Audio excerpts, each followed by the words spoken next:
The painter's unfinished canvas. The cottage smelled of linseed oil and rain. Isabelle arrived on a Tuesday afternoon in late autumn, her car loaded with everything she owned that mattered. Not much.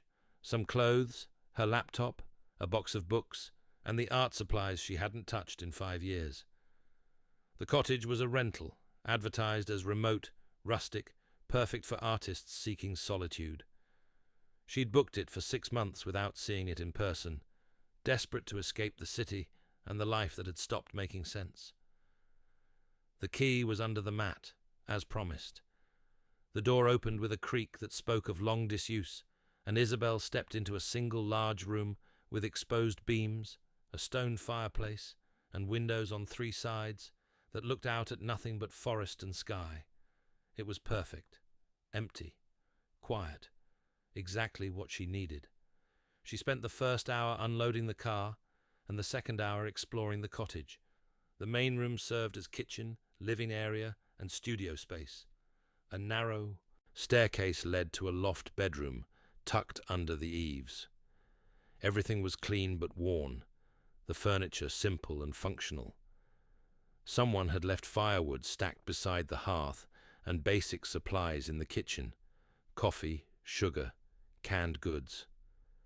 But what caught Isabelle's attention was the easel. It stood in the corner by the largest window, angled to catch the afternoon light. On it rested a canvas, large, nearly 3 feet square, and on the canvas was a painting, unfinished but unmistakably skillful, a landscape of the forest surrounding the cottage, rendered in oils with a technique that made Isabelle's breath catch. The trees were alive with movement, their branches reaching toward a sky caught between storm and clearing. In the foreground, barely suggested by a few brushstrokes, was the figure of a woman. Not detailed enough to show features, just the impression of someone standing among the trees, looking towards something the viewer couldn't see. Isabelle moved closer, studying the brushwork. Whoever had painted this knew what they were doing. The color mixing was sophisticated, the composition balanced despite its unfinished state. But what struck her most was the emotion captured in those partial strokes. Longing, searching, a kind of beautiful sadness that felt familiar in a way she couldn't explain. She checked the bottom corner for a signature. Nothing. She looked around for any clue about the artist. Nothing. Just the painting, sitting on its easel as if waiting. Waiting for what? Isabelle shook off the thought and moved away. Not her business. Not her concern. She'd come here to be alone, to figure out what came next, not to get curious about some stranger's abandoned artwork. But that night, lying in the loft bed listening to raindrum on the roof, she couldn't stop thinking about the painting, about that figure in the trees, looking towards something just beyond the edge of the canvas. What had the artist meant to put there? What was the figure searching for? She fell asleep with these questions turning in her mind, and dreamed of walking through a forest where the trees moved and whispered, calling her deeper into shadows that felt like home. When she woke the next morning, something had changed. Isabelle knew this immediately, though it took her a moment to identify what. Then she saw it, the painting. The figure in the trees was more defined now. Not dramatically so. It could have been a trick of the morning light, a shift in perspective. But Isabelle could swear the woman's face was clearer than it had been, could swear she could almost make out features, where before there had been only suggestion. She climbed down from the loft and approached the canvas slowly, her heart beating faster than it should. Up close, she examined every inch of the painting. The paint was old. She could tell by the way it had dried, by the slight cracking in some of the thicker applications. This painting had been sitting here, for months at least, maybe years. But the figure's face, had that detail always been there? Had she simply not noticed it in yesterday's fading light? Isabelle made coffee and sat at the small table, forcing herself to be rational. She was tired from the move, stressed from everything she'd left behind in the city. Her mind was playing tricks. The painting hadn't changed. Paintings didn't change. She spent the day unpacking and settling in, deliberately avoiding looking at the easel in the corner. But by evening, curiosity won. She approached the canvas again, and this time there was no doubt. The painting was different. New details had appeared in the forest background. A path now wound between the trees, barely visible but definitely present. And the woman's figure had turned slightly, as if in the process of looking over her shoulder toward the cottage, toward Isabelle. Impossible. Isabelle reached out to touch the canvas, half expecting her fingers to pass through it like it was a hologram or a dream. But the surface was solid, real, the texture of dried oil paint rough under her fingertips. She pulled back quickly, as if the painting might be hot. Her phone had no signal this far from town, but the cottage had an old landline. Isabelle found the number for the rental agency and called, her hands shaking slightly as she dialed. "Hilltop Rentals, this is Diane." "Hi, this is Isabelle Moreau. I'm renting the forest cottage. I have a question about something I found here." "Oh, yes, Miss Moreau. Is everything all right with the property?" "Yes, it's fine, but there's a painting here, an unfinished painting on an easel. I was wondering if you could tell me who it belongs to." There was a pause on the other end. Then Diane said, carefully, "A painting? On an easel?" "Yes, in the main room. By the window. It's a landscape of the forest." Another pause, longer this time. Isabelle heard papers shuffling. "Miss Moreau, I'm looking at the inventory list. For that property right now. There's no easel listed. No painting. Are you sure you're in the right cottage?" "Of course I'm sure. It's right here in front of me." "That's strange. We do a thorough cleaning and inventory between tenants. The last renter moved out 3 months ago. If there was a painting, we would have removed it or noted it." "Well, it's definitely here. Do you know who the last renter was? Maybe they left it behind?" More shuffling of papers. Then Diane's voice came back, quieter now. "The last renter was a woman named Sarah Hendricks. She was an artist, actually. Stayed for 8 months. But Miss Moreau, Sarah Hendricks is... She passed away. 2 months ago. Heart attack. Very sudden. Very sad." The room suddenly felt colder. Isabelle tightened her grip on the phone. "Did she leave anything behind? Any of her work?" "Not according to our records. Her family came and collected everything. They were very thorough. Are you sure this painting..." "I'm looking right at it. Could I ask, could you describe it? The painting?" Isabelle did, giving as much detail as she could. When she finished, there was a long silence on the other end. "Miss Moreau," Diane finally said, "what you're describing sounds like a painting Sarah was working on.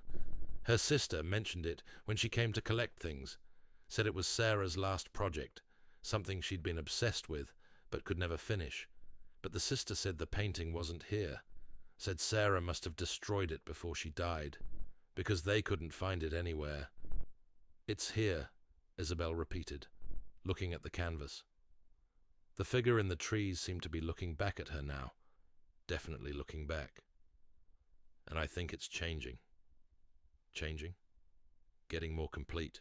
Painting itself." Diane's voice took on a careful, professional tone, the tone you use with someone you think might be unwell. "Miss Moreau, I think you might be under a lot of stress from your move. These old cottages can have strange effects on people who aren't used to the isolation. Maybe you should..." "I'm not imagining this," Isabelle said firmly, "but thank you for the information." She hung up before Diane could respond, then immediately regretted it. Now the rental agency probably thought she was crazy. Maybe she was. Maybe living alone in the woods was already getting to her. But when she turned back to the painting, she knew she wasn't imagining anything. The woman in the forest was now clearly visible, her face in profile, her hand raised as if beckoning. "Come here," the gesture seemed to say. "Come and see." Isabelle grabbed her jacket, and walked outside, needing air, needing distance from the impossible painting. The forest surrounded the cottage on all sides, dense and dark even in daylight. She followed the narrow path that led from the door into the trees, trying to match it to the one now visible in the painting. The forest was quiet except for the whisper of wind through branches and the distant call of birds. Isabelle walked for 10 minutes, then 20, following the path as it wound deeper into the woods. The trees here were old, their trunks thick and gnarled, their canopy so dense it created a twilight even at midday. She almost missed it, a break in the trees, a small clearing that opened suddenly on her right. Isabelle stopped, her breath catching. It was the exact view from the painting, the same arrangement of trees, the same quality of light, the same clearing. She'd found the place Sarah Hendricks had been painting, but there was something here that wasn't in the painting, something Sarah hadn't finished adding.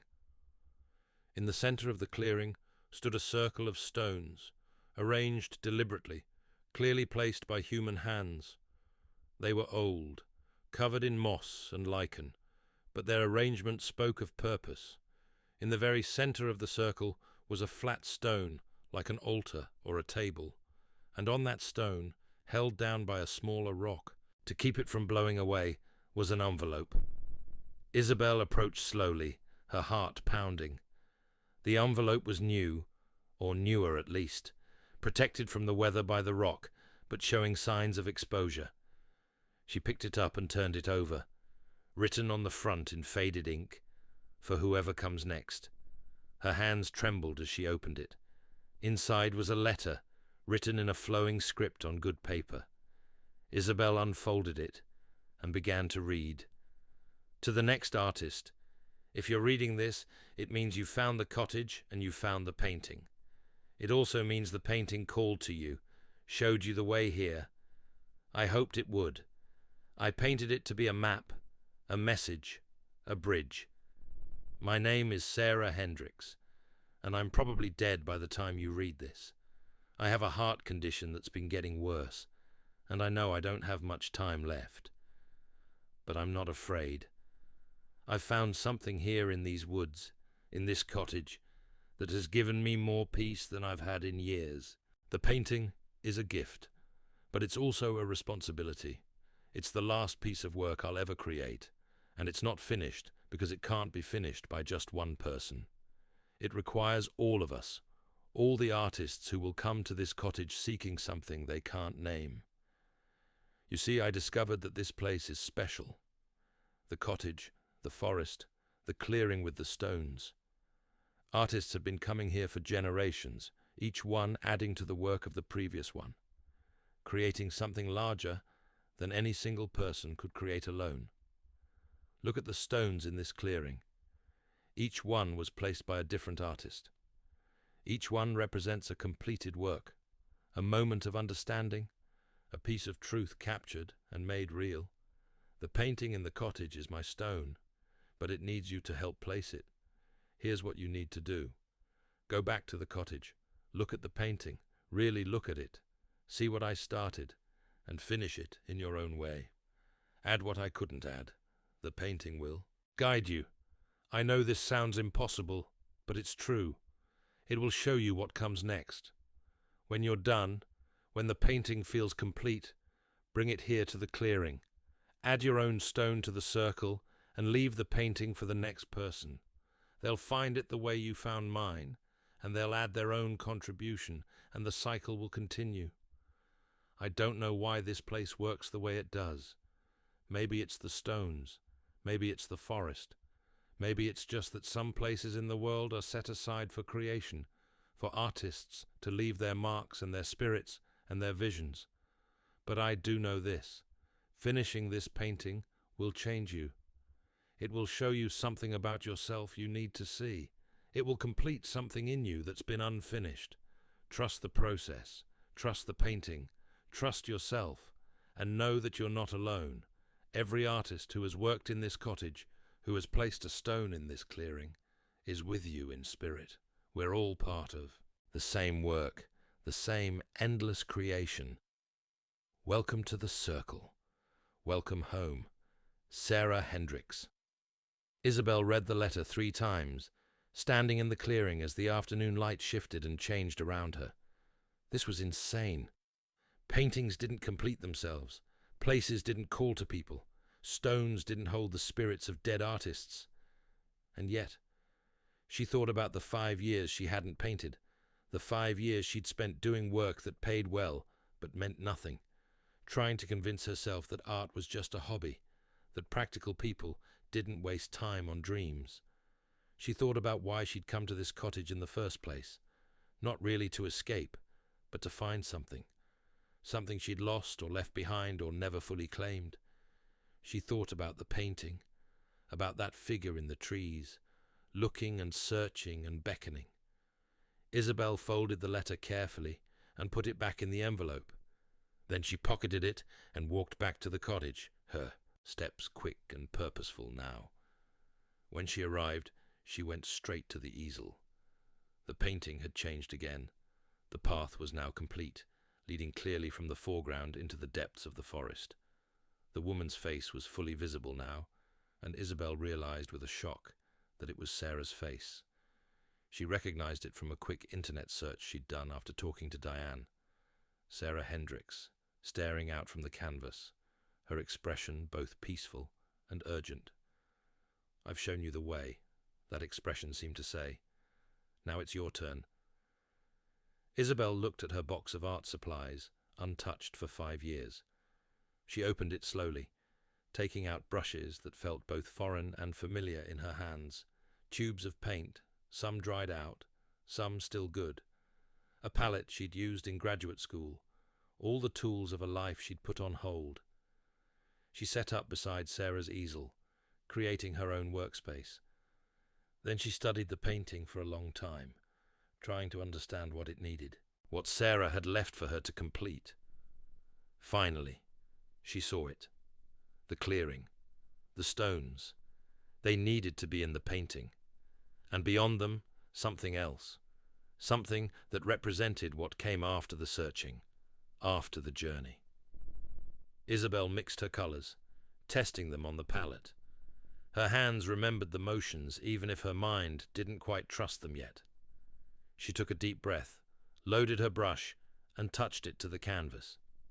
The paint went on smoothly, blending with Sarah's work, as if they'd been painted at the same time. Isabelle lost herself in the work, hours passing unnoticed as she added the clearing, the stones. And then, guided by something she couldn't name, a light.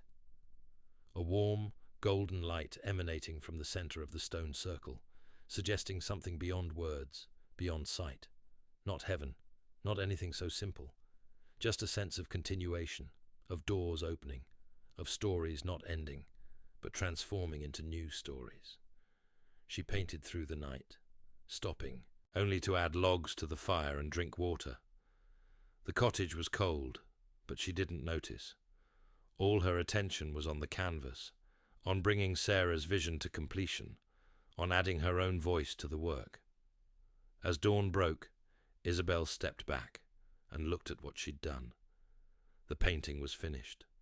The woman, Sarah, still stood in the forest, but now the path led clearly to the clearing, and the clearing glowed with that indefinable light. It was a map and a promise and a memorial all at once. It was beautiful and sad and hopeful. It was complete. Isabelle felt something release in her chest, some tension she'd been carrying for so long she'd forgotten it was there. Tears ran down her face, but she was smiling. She hadn't felt this right, this aligned, in years, maybe ever. She slept for a few hours, then woke and carefully removed the canvas from the easel. It was still slightly wet, but dry enough to transport. She carried it through the forest to the clearing, following the path that was now as familiar as if she'd walked it 100 times. The stone circle waited, patient and eternal. Isabelle set the painting in the center, leaning it against the altar stone. Then she looked around for her own stone. She found it at the edge of the clearing, a smooth river rock, larger than her fist, with a natural hole worn through its center. She carried it to the circle and placed it next to the others, adding her mark to the ancient pattern. As she did, she felt them, all the artists who had come before. Not ghosts exactly, more like echoes, impressions of lives and visions and works left behind. Sarah was there, strong and clear. But there were others too, stretching back through time. Painters and sculptors and writers and musicians, all of them drawn to this place, all of them leaving their stones, all of them part of the endless act of creation. Isabelle stood in the circle and understood what Sarah had meant. This wasn't about any single work of art. It was about the continuity of creation itself, the way each artist builds on what came before and leaves something for those who come after. She was part of something larger than herself, always had been, always would be. The light seemed to pulse in the clearing, growing brighter for just a moment, as if acknowledging her contribution. Then it settled back to normal, and Isabelle was alone again, or alone in the physical sense at least. In every other way, she was surrounded by company. She walked back to the cottage, feeling lighter than she had in years. Her art supplies were still set up, and she looked at them with new eyes, not as relics of the abandoned dream, but as tools waiting to be used. Isabelle picked up a fresh canvas and placed it on the easel. Then she mixed her paints and began to work on something new, something entirely her own. The forest whispered outside the windows. The fire crackled in the hearth. And in the cottage where artists came to remember who they were, Isabelle Moreau painted. She stayed at the cottage for the full 6 months, creating more work than she had in the previous decade. Some pieces she kept, some she sold, and one, her best, her most personal, she took to the clearing and left leaning against the stone circle, along with a new stone she'd found by the river. Before she left the cottage for the last time, she wrote a letter and placed it in the same spot where she'd found Sarah's. To the next artist, she wrote, and then she told her story, just as Sarah had told hers. The cottage would call another artist soon. The painting would guide them, and the circle would grow, stone by stone, vision by vision, one unfinished work completed by many hands. This was the gift Sarah had left. This was the gift Isabelle now passed on. In the clearing, the stones stood silent, but they remembered everything. Every artist who had come, every work that had been completed, every moment of recognition when someone realized they were part of something eternal. The forest kept its secrets. The cottage waited for its next visitor. And somewhere in the world, an artist was beginning to feel the pull, the call, the whisper that would eventually lead them here, to the place where work is never truly finished, because completion is just another beginning, to the place where art is a gift passed from hand to hand across the generations, to the circle of stones, growing slowly but surely, marking the presence of everyone brave enough to answer when creation calls their name.